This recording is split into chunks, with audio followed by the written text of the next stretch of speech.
Rajasthan computer अनुदेशक में 10 plus और केवीएस और डी ट्रिपल एसएसबी एग्ज़ाम में भर भर के जिस टॉपिक से आपके क्वेश्चंस ज़्यादा देखने को मिलते हैं वो है कंप्यूटर ऑर्गेनाइजेशन और आर्किटेक्चर। आज इस वीडियो के अंदर इस पीडीएफ में जो मैं आपको टॉपिक डिस्कस करने वाला हूं, इनमें से 100% आपको जो है क्वेश्चंस देखने को मिलेंगे। आप पूर्ण विश्वास के साथ जितनी भी क्लासेज आपको दी जा रही हैं तो वो आप उसको ज्वाइन करते रहें। ये हमारे इस एग्ज़ाम की आप तैयारी कर रहे हैं या सूचना सहायक की तैयारी कर रहे हैं या बिहार कंप्यूटर शिक्षक भर्ती की तैयारी कर रहे हैं, ये कॉन्सेप्ट आपके लिए बहुत इंपॉर्टेंट साबित होंगे। ठीक है, तो नमस्कार दोस्तों, आप सभी का स्वागत हमारे इस एनवीरा एजुकेशन के यूट्यूब चैनल पर। और मैं संपत लेड आप सभी के लिए इस वीडियो के अंदर कंप्यूटर ऑर्गेनाइजेशन और आर्किटेक्चर के कुछ 10 इंपॉर्टेंट जो बार बार रिपीटेटिव मोड पर जो टास्क हैं, जो टॉपिक है, उनको मैं क्लियर करवाने जा रहा हूं। आप सभी से एक छोटा सा रिक्वेस्ट रहेगा मेरा हमेशा की तरह कि इस चैनल को जल्द से जल्द आप सभी अपने सपोर्ट से 50 के सब्सक्राइबर पूरा करने में जितना ज़्यादा हो सके हेल्प करें, क्योंकि आपके थ्रू एक जो शेयर आगे होता है तो उससे जो है इसके अंदर सब्सक्राइबर बहुत ज़्यादा ऐड होने के चांसेस होते हैं। तो अपनी तरफ से आप जितना हो सके सपोर्ट करते रहें। ठीक है, चलिए तो देखिए, माइक्रो प्रोसेसर से संबंधित मैं यहाँ पर आपके लिए कॉन्सेप्ट इसके अंदर रखने जा रहा हूँ और सीओए का ही ये एक पार्ट है जिसमें माइक्रो प्रोसेसर है। माइक्रो प्रोसेसर के कॉन्सेप्ट में आपको क्लियर करवा रहा हूँ। सबसे पहला सवाल देखिए, माइक्रो प्रोसेसर क्या है। ठीक है, माइक्रो प्रोसेसर क्या है?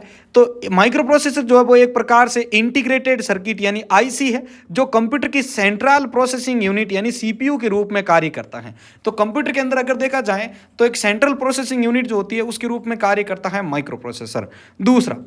दूसरा सवाल है आप सभी के लिए, माइक्रो प्रोसेसर में कंट्रोल यूनिट क्या कार्य करता है। माइक्रो प्रोसेसर की अगर आप बात करेंगे तो डायग्राम का जो आपने देखा होगा तो वहां पर कंट्रोल यूनिट भी आपको इंडिकेट कर रखा होता। तो ये कंट्रोल यूनिट क्या कार्य करती है?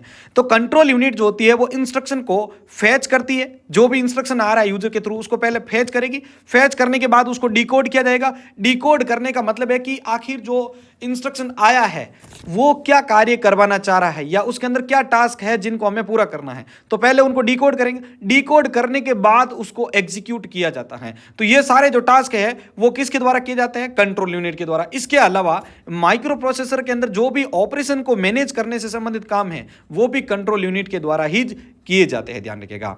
तो यहां पर आपको समझ में आ चुका होगा माइक्रो प्रोसेसर के अंतर्गत जो कंट्रोल यूनिट होती है वो, मैं देखो वापस भी पूछूंगा, आपको ध्यान रखना, इंस्ट्रक्शन को फैच, डिकोड और एग्जीक्यूट करने के लिए और उनको बाद में स्टोर करने का भी कार्य करता है। ठीक है, स्टोर भी किया जाता है वैसे इंस्ट्रक्शन की साइकिल की बात करें, लेकिन यहां पर जो कंट्रोल यूनिट होती है वो फैच करने, डिकोड करने और एग्जीक्यूट करने से संबंधित सारे कार्य करता है।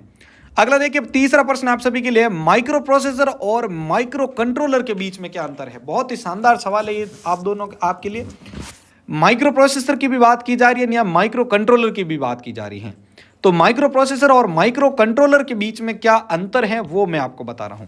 तो माइक्रो प्रोसेसर मुख्य रूप से प्रोसेसिंग टास्क के लिए कार्य करता है। किसके लिए कार्य करता है भाई? प्रोसेसिंग टास्क के लिए कार्य करता है। जबकि जो माइक्रो कंट्रोलर होता है उसको कुछ स्पेसिफिक एप्लीकेशंस के ऑपरेशन जो होते हैं उनको मैनेज करने के लिए डिजाइन किया जाता है। अब यहां पर दोनों चीजें समझ लीजिएगा। माइक्रो प्रोसेसर की अगर बात आए तो आपको बताना है कि ये जो है वो प्रोसेसिंग के कार्य करता है। कंप्यूटर के अंदर प्रोसेसिंग से संबंधित जो भी कार्य है तो वो उसके कार्य करता है। मैंने आपको स्टार्टिंग में भी बताया था कि माइक्रो प्रोसेसर को एज सीपीयू के तौर पर यूज में लिया जा रहा है और माइक्रो कंट्रोलर की बात होगी तो वो कुछ स्पेसिफिक एप्लीकेशंस के लिए डिजाइन किया जाता है।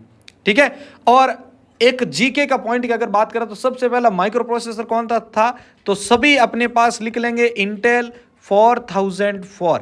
इंटेल 4004 जो था वो पहला माइक्रो प्रोसेसर था, ध्यान रखिएगा।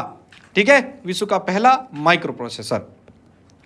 आगे बढ़ते हैं, बात करते हैं चौथे प्रश्न की। चौथा प्रश्न आप सभी के लिए है, माइक्रो प्रोसेसर के संदर्भ में क्लॉक स्पीड क्या है? अब आपको यह भी चीज अच्छे से क्लियर कर लेनी है। माइक्रो प्रोसेसर के संदर्भ में अगर आपको पूछ लें कि क्लॉक स्पीड क्या है, वैसे ये सवाल जो है वो परीक्षा में आ चुका है।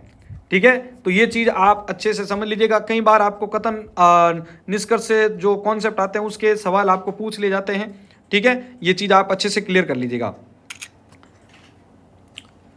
तो देखिए, आपको अगर परीक्षा में देखने को मिल गया होगा वैसे कई बार ये प्रश्न। ठीक है, माइक्रो प्रोसेसर के कॉन्सेप्ट में अगर बात करें हम यहाँ पर, क्लॉक स्पीड क्या होता है? तो क्लॉक स्पीड का मतलब होता है कि वह रेट जिस पर माइक्रो प्रोसेसर के द्वारा इंस्ट्रक्शन को एग्जीक्यूट किया जाता है। ध्यान रखना, यह सवाल कई बार परीक्षा में पूछ लिया गया है। माइक्रो प्रोसेसर के अंतर्गत क्लॉक स्पीड क्या होती है। दूसरा सवाल ये पूछा गया है कि क्लॉक स्पीड को किस में मेजर किया जाता है, तो ध्यान रखिएगा हमेशा हर्ट्ज में, किस में, हर्ट्ज में उसको मेजर किया जाता है। तो यहां पर क्लॉक स्पीड का आपको समझ में आ चुका होगा भाई। क्लॉक स्पीड उस रेट को संदर्भित करती है जिस पर, यानी उस रेट को रेफर करती है जिस पर माइक्रो प्रोसेसर के द्वारा इंस्ट्रक्शन को क्या किया जा रहा है भाई, एग्जीक्यूट किया जा रहा है।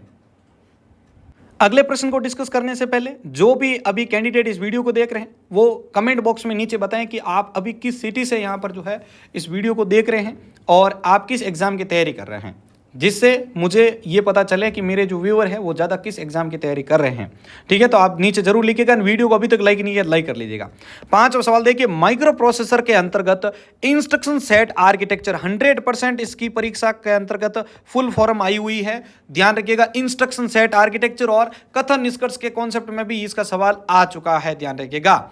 तो माइक्रो प्रोसेसर के अंतर्गत आईएसए की फुल फॉर्म पूछी जाती है आपको कई बार। तो आईएसए का फुल फॉर्म होता है इंस्ट्रक्शन सेट आर्किटेक्चर। क्या होता है भाई, इंस्ट्रक्शन सेट आर्किटेक्चर। तो माइक्रो प्रोसेसर में इंस्ट्रक्शन सेट आर्किटेक्चर का क्यों यूज होता है, इसका क्या एडवांटेजमेंट है, तो इसका ध्यान रखिएगा। इंस्ट्रक्शन सेट आर्किटेक्चर जो होता है उस सेट को डिफाइन करता है जिसे माइक्रो प्रोसेसर के द्वारा क्या किया जाता है, एग्जीक्यूट किया जाता है। अब ये इंस्ट्रक्शन यहां पर क्या हो गए, पहले इनको डिफाइन कर दिया, अब माइक्रो प्रोसेसर को पता चल जाएगा कि इसको इस डिफाइन करना है, इसके बाद इसको करना है, इसको करना है और कौन से प्रोसेस को कब एग्जीक्यूट करना है। तो ये सारा डेफिनेशन आपके आईएसए के अंदर मौजूद होता है, ध्यान रखना। तो ये चीज आपके क्लियर हो चुकी है। अगला बढ़ते हैं 6वें प्रश्न की ओर। 6वां प्रश्न है, माइक्रो प्रोसेसर के अंतर्गत पाइपलाइनिंग क्या है, जिसका सवाल आपके कंप्यूटर टीचर में सबसे ज्यादा पूछा जाता है, ध्यान रखिएगा।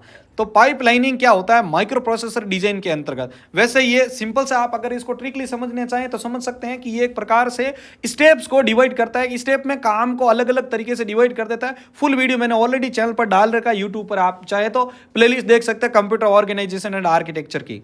तो माइक्रो प्रोसेसर डिजाइन में पाइपलाइनिंग क्या है, तो पाइपलाइनिंग जो होता है वो माइक्रो प्रोसेसर को इंस्ट्रक्शन एग्जीक्यूट प्रोसेस को स्टेप्स में डिवाइड करके एक साथ एग्जीक्यूट करने की अनुमति देता है। देखो क्या है इसमें कि यहां पर कोई एक बड़ा टास्क है, ये इस टास्क को अलग अलग स्टेप में, स्टेप 1 ये हो गया, फिर इसके बाद में स्टेप 2 में और कोई काम बांट दिया यहाँ से, फिर स्टेप 3 में एक और काम बांट दिया, तो ये होगा, फिर ये होगा, ये होगा। अब इनको एक साथ अगर एग्जीक्यूट करना है कि ये भी स्टेप हो जाए, ये भी हो जाए, ये, तो इसको अलाउ कौन करता है, तो इसको अलाउ करता है, ध्यान रखिएगा कौन, पाइपलाइनिंग। समझ में आ चुका है। किसी बड़े टास्क को अगर आपको जो भी इंस्ट्रक्शन आया है, बड़ा इंस्ट्रक्शन आया, तो उसको पहले सब छोटे छोटे जो स्टेप्स हैं उसके अंदर क्या कर देंगे, डिवाइड कर देंगे। डिवाइड करने के बाद उनको एक साथ एग्जीक्यूट करना है, तो ये काम पाइपलाइनिंग के अंदर होता है। चलिए भाई आगे बढ़ते हैं 7वें प्रश्न की ओर। साथ में बताते जाइएगा प्रश्नों का लेवल आप सभी को कैसा लग रहा है। माइक्रो प्रोसेसर में कैसे मेमोरी का क्या कॉन्सेप्ट है, कैसे मेमोरी क्यों यूज हो रही है, तो उसके बारे में सबसे ज्यादा सवाल आपको ये भी पूछा जाता है। ठीक है, कैसे मेमोरी का सवाल ये भी आ चुका है। ये कैसे मेमोरी कहां मौजूद होती है, तो ये ध्यान रखिएगा आप। ये आपका यहां पर मान लो जो सीपीयू है और ये रैम है, तो सीपीयू और रैम के बीच में यहां पर आपकी कौन सी मेमोरी होती है भाई, ध्यान रखिएगा, कैसे मेमोरी होती है। अब क्या है, मैं आपको इसको ट्रिकली समझाता हूं। मान लीजिए कोई भी प्रोसेस एग्जीक्यूट करना है, तो यहां पर रैम के पास है। अब मैंने आपको प्रोसेस स्टेट्स पढ़ाई थी, आप सभी को पता होगा, और प्रोसेस स्टेट से आपके 2 सवाल परीक्षा के अंदर आ चुका है, एक तो स्टेट्स का और एक वहां से जो 3 प्रकार के शेड्यूल होते हैं। ठीक है, जो 3 प्रकार के शेड्यूल होते हैं, mid term scheduler, short term scheduler और एक एलटीएस यानी लॉन्ग टर्म शेड्यूलर। एलटीएस का परीक्षा के अंदर आईए के अंदर सवाल आ चुका है। ठीक है, एसटीएस का आपके केवी के अंदर आ चुका है, ध्यान रखिएगा। अब यहां पर जब सीपीयू प्रोसेस को एग्जीक्यूट करता है तो वहां पर अलग अलग होती है। पहले होता है यहां पर आपके क्रिएट, फिर रेडी होता है, फिर रन होता है, फिर टर्मिनेट होता है, और रेडी से यहां पर जो है उसको ब्लॉक एंड वेट की कंडीशन में डाल सकते हैं।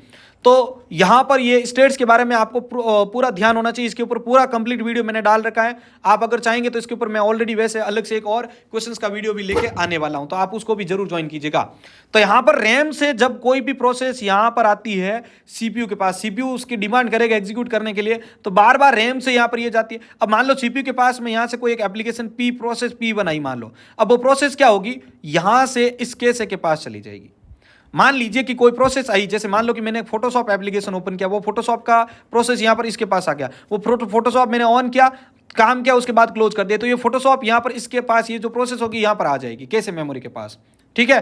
फिर मान लो कि मुझे थोड़ी देर बाद वापस फोटोशॉप की जरूरत पड़ी, तो ये जब वापस एग्जीक्यूशन के लिए बुलाएगा तो ये यहां से ही उठ के इसके पास आ जाएगा। और ये जो एक रीजन होता है कि जो फ्रीक्वेंटली आपने कुछ समय पहले जो एप्लीकेशन ऑन कर रखी होती है, जब आप उसको दोबारा ओपन करते हो कुछ देर बाद, तो वो फास्टली ओपन होती है। रीजन ये होता है कि ऑलरेडी कैशे मेमोरी के पास ही मौजूद होता है। तो यहां पर कैशे मेमोरी का क्या कॉन्सेप्ट है समझो भाई, कि कैशे मेमोरी जो होती है वो फ्रीक्वेंटली एक्सेस्ड डेटा को क्या करती है, जो फ्रीक्वेंटली एक्सेस जो डेटा होता है और जो इंस्ट्रक्शन होता है उसको स्टोर करके रखने का कार्य करती है। और ये सवाल एक और भी आया हुआ है कि ये कहां पर मौजूद होती है, तो ये सीपीयू और रैम के बीच में मौजूद होती है, ध्यान रखिएगा। ठीक है। अब देखो यहां पर, अब ये बीच में यहां पर मौजूद है, अब यहां पर ये एप्लीकेशन स्टोर है मान लो प्रोसेस, तो ये वापस यहां से चला जाएगा। तो इससे क्या होगा, एक्सेस स्पीड, इस एक्सेस स्पीड जो होती है उसका यहां पर टाइमिंग क्या हो गया, रिड्यूस हो गया। भाई इतना टाइम नहीं लगेगा ना इसको बार बार रैम के पास आके यहां से ले जाने का। तो एक तो एक्सेस टाइम को क्या कर दिया इसने, रिड्यूस कर दिया, और दूसरा क्या कर दिया, आपकी जो परफॉर्मेंस है यानी फटाफट एप्लीकेशन को ओपन करने का परफॉर्मेंस जो है उसको भी इंप्रूव कर दिया। तो ये चीज आपकी इसको होती है कॉन्सेप्ट, जो आपकी कैशे मेमोरी है उसका। तो कैशे मेमोरी रैम और सीपीयू के बीच में मौजूद होती है। ये क्या करती है, फ्रीक्वेंटली एक्सेस जो भी डेटा और इंस्ट्रक्शन होता है उसको स्टोर करने का कार्य करती है, जिससे एक्सेस टाइम को रिड्यूस किया जा सके और इंप्रूवमेंट किए जा सके किसमें, परफॉर्मेंस में। 8वां सवाल आप सभी के लिए, माइक्रो प्रोसेसर के अंतर्गत वॉन न्यूमन आर्किटेक्चर जो है उसका सवाल बीसीआई के अंदर ऑलरेडी आया हुआ है, ध्यान रखिएगा। वॉन न्यूमन आर्किटेक्चर के इंपॉर्टेंट जो कंपोनेंट है वो कौन कौन से, आपने ब्लॉक डायग्राम देखा होगा वॉन न्यूमन आर्किटेक्चर, नहीं देखा है तो मेरी सीओए की सबसे पहली क्लास यूट्यूब पे अवेलेबल है, देख लीजिएगा। तो इसके मेन कंपोनेंट कौन से हैं, तो मेन कंपोनेंट है एक तो सीपीयू, सीपीयू के बाद आता है मेमोरी, मेमोरी के बाद इनपुट एंड आउटपुट डिवाइसेज है, और उसके बाद कंट्रोल यूनिट होता है, उसके बाद स्टोरेज आप मान सकते हैं। तो CPU, memory, input output device और कंट्रोल यूनिट, ये इसके इंपॉर्टेंट कॉन्सेप्ट है।